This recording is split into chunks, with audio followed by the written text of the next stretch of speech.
the NFL draft is just under a month away, and with it, everybody is looking at and doing mock drafts. But I'm here to tell you that mock drafts are a complete sham. And no, okay, they're not a complete sham. I've done one and I will do more.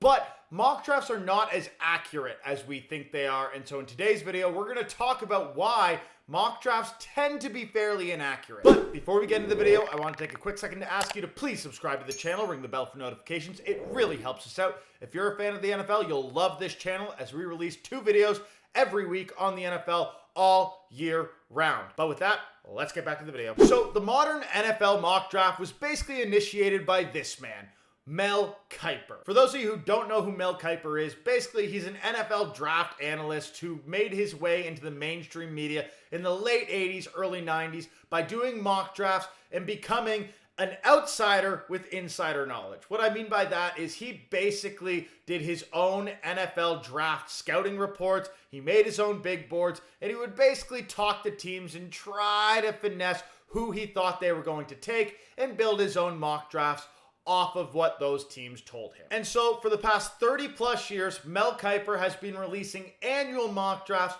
all the way from basically the end of the Super Bowl until the NFL draft starts in late April. And so how accurate is Mel Kyper in mock drafts? Well, let's look at the 2023 mock draft that Mel Kyper did the morning of the NFL draft. In that mock draft, Mel Kyper got 1 pick correct. And additionally, he got 2 more players to the correct team, though not the correct pick. And the only pick that he got correct was Bryce Young to the Carolina Panthers at 1st overall. He did get Will Anderson to the Texans correct, though that was 3rd overall, not 2nd overall. And he got Anton Harrison to the Jaguars correct, though they traded down a few times before they ended up taking Anton Harrison. And so many people might be thinking, wow, 1 for 31. And remember, it was 31 picks last year because the Dolphins did some shenanigans. But 1 for 31, that's not a very good mock draft. That's a pretty bad job by Mel Kyper. And I will say, I actually think you're wrong. I think Mel Kyper's mock draft was actually really good last year, one of his better ones. And yes, while he didn't have that many picks correct, here's where he was really good. Of his 31 picks, 27 of them were taken in the 1st round. 3 of the remaining 4 picks were taken in the top 4 picks of the 2nd round, and the only guy who dropped beyond that was quarterback Hendon Hooker, who is always a wild card, and Mel Kyper had being traded up for and picked at the last pick of the 1st round in his final mock draft, though he ended up going to the Detroit Lions in the 3rd round. And so you may be asking yourself, why are you saying Mel Kyper's picks are good? Okay, fine, he knew who the top prospects were. Is that really that valuable? And I'd say, yeah, it is. That's basically the most important part, because it's really, really, really hard to be able to truly analyze what teams are going to pick which players at which picks. And so we're going to go through the 3 reasons why doing that is so incredibly hard. And the first one, and probably most important one, is trades. The NFL has far and away more draft day trades than any other sport. In fact, I'm pretty sure the NFL draft has more trades in it than any other sports combined have in their drafts in any given year. And the reason for this is because of this. And I know this just looks like a ton of numbers, but this chart is extremely famous and it's extremely important to the history of the NFL draft. This chart was created around the same time that Mel Kyper rose to fame in the late 80s, early 90s by Jimmy Johnson and Jerry Jones of the Dallas Cowboys. You see, Johnson and Jones had traded away Herschel Walker, had a slew of draft picks, and basically wanted to create a system that would help them make trades faster. See, the problem with draft day trades is that you only have 10 minutes on the clock, sometimes even less. And so making a trade in 10 minutes is extremely difficult. Think about it. Usually trades take days, if not weeks sometimes, to come together. And so doing a trade in 10 minutes seems like a Herculean task, but not if you've already applied a predetermined value to every single pick. And so what's happened is this chart has effectively been disseminated to all teams throughout NFL circles. And so now when you call a team to make a trade, you just got to make the trade in line with this chart. And if you do, the team will basically add the numbers together, realize that the trade is fair per the chart, and say, okay, we can do that trade. Or say, no, we really like a player available at this pick.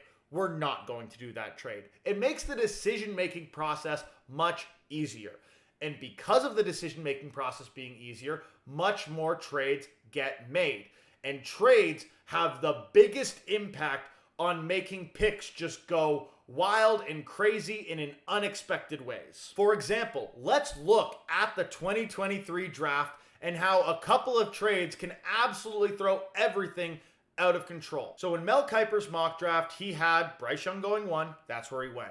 He had Will Anderson going 2 to the Texans. However, the Texans ended up taking CJ Stroud. But it didn't mean the Texans didn't want Will Anderson.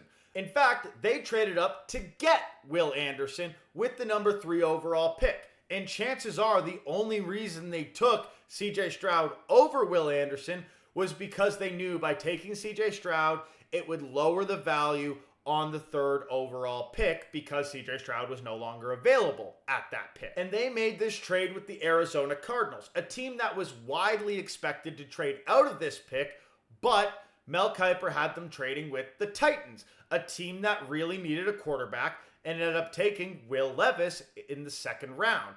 And remember, Will Levis and Anthony Richardson were both still on the board, both widely considered potential top 5 picks, and Anthony Richardson ended up going the very next pick with the 4th overall pick. But what does this trade do? Well, it means that the Cardinals are now trading down to 12th overall, and the Texans are trading up to 3 overall. So the Texans, who now no longer have the 12th pick, that throws that pick out the window. He does get part points on the Will Anderson trade.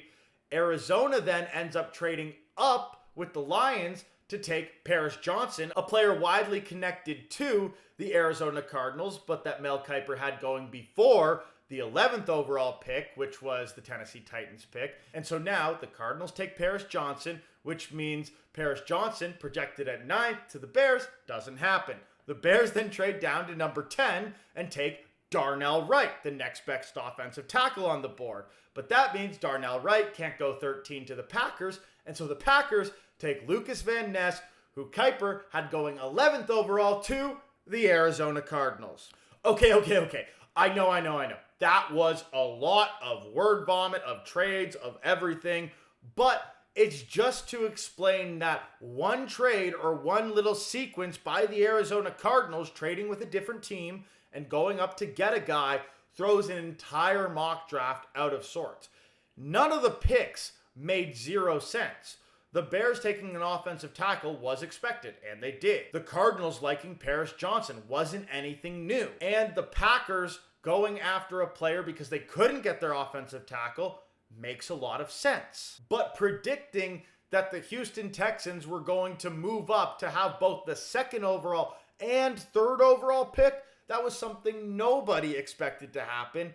And so you can't blame Mel Kyper for getting it wrong, but it effectively threw the entire draft out of sorts for Mel Kyper's mock draft, at least in the early half of the draft. And so you can really see why trades can have this massive impact and basically throw off any mock draft that anyone does. Because while many mock drafts will project maybe one trade, it's not necessarily a trade that will happen. And chances are there's going to be many more trades that happen on top of that, much like happened in the 2023 draft. The next reason that mock drafts tend to go wrong is because of team needs. See, we all think we know what team needs are. We can look at a team, what they played like last year, who they signed in free agency, and we think we can probably pinpoint what their team needs are. However, that's not necessarily true, and I'm going to give a few examples from this past year that will explain that. The first example is the Detroit Lions. The Detroit Lions were not connected to a running back at all going into the 2023 draft. Why was that? Well, because they had signed David Montgomery to a 3-year contract, and they still had DeAndre Swift, a 2nd-round pick from a few years earlier, under contract. And so a team that was looking to compete in the 2023-24 season already had the running back room set it really didn't make sense for them to target a first round running back at least. Maybe a later round guy that would grow into the system as time progressed. However, the Detroit Lions traded down from their 6th overall pick. Again, we already talked about trades. And with the 12th overall pick that they got in exchange for that trade, they selected Jahmyr Gibbs, a running back that was widely considered a jump. In fact, Jahmyr Gibbs wasn't expected to go by Kyper until the 28th overall pick of the draft. And so this didn't really make sense based on the Lions' team needs. They already had David Montgomery and DeAndre Swift. Why do they need a first-round running back in Jahmyr Gibbs? The next day, things started making a lot more sense. The Lions traded away DeAndre Swift to the Philadelphia Eagles, and it became quite clear that the Lions didn't have an intention to keep DeAndre Swift on the roster. But no one in the media, including all of us and Mel Kyper, could have known that the Lions were planning on doing this. And so therefore, this was not a team need so far as we thought, but it was a team need for the Detroit Lions. And team needs are extremely important in the NFL. Again, looking at all the other major sports. In hockey, you have multiple lines of players, so you can just pick best player available. In baseball, players won't hit the major leagues for like 5 years half the time, so you can just pick the best player available. And in basketball, positionless basketball has become much more common. Being able to play multiple guys that effectively play the same position is commonplace. And in the modern day NBA, if you get a top 5 to 10 pick, which are really the only guys that could truly contribute at an all-star caliber for the most part, you probably don't have many of those guys anyways, and so you can just pick best player available. Football's the only sport, because of the positional variances as well as how quickly players are expected to produce for teams, where you really need to pick the best player at a position, not the best player available, which is why team need matters so much, but we don't always know what those teams' needs are. So I explained in that Jahmyr Gibbs example that sometimes we don't know what offseason moves a team might be making that might impact their team needs.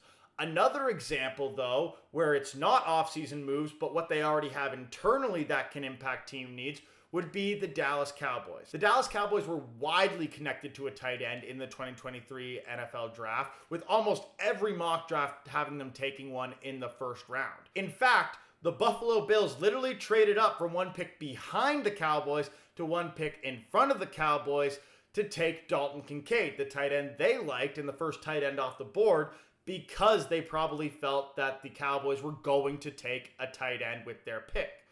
But at the end of the day, even though Michael Mayer, a tight end that was widely connected to the Cowboys, was still on the board, the Cowboys went with Mozzie Smith.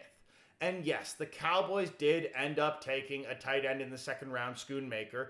But a big reason why they might not have taken a tight end in the first round is because they knew what they had in Jake Ferguson. The people in the media and the fans like you or me, we didn't know what they had in Jake Ferguson. Why? Because he was behind Dalton Schultz the entire year.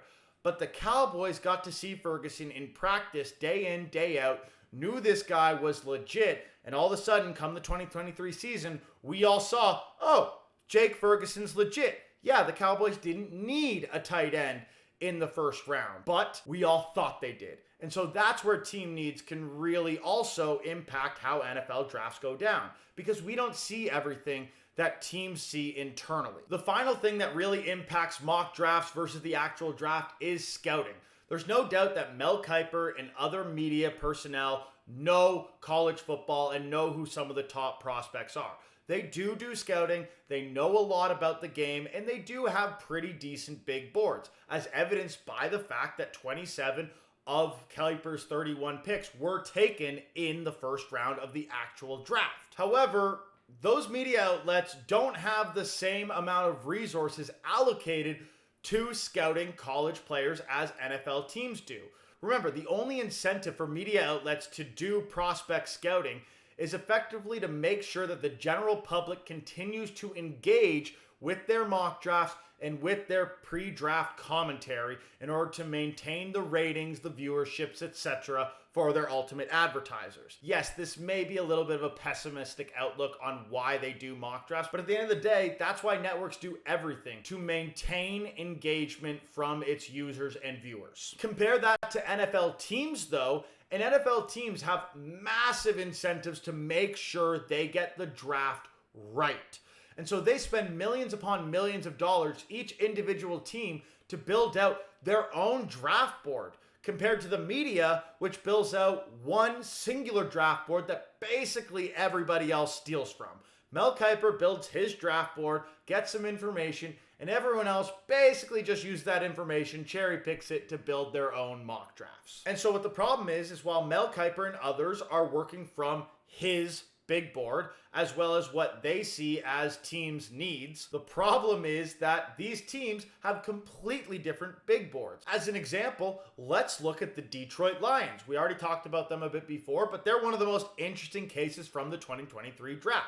And why is that? Well, they had 3 picks in those top 35 picks that I've mentioned, where 30 of Mel Kiper's top prospects were picked. However, 2 of those 3 picks did not constitute a player that was in Mel Kiper's first round mock draft. The Lions selected Jack Campbell, who Kyper did not have going in the first round at all, and selected Sam Laporta ahead of Michael Mayer, who Mel Kyper had going to the Lions with the 18th overall pick that they had. And so because of some of these picks, the Detroit Lions draft was panned, because when it was compared to Mel Kiper's drafts, it really didn't line up with expectations. Jahmyr Gibbs went 12th, even though he was projected to go 28th.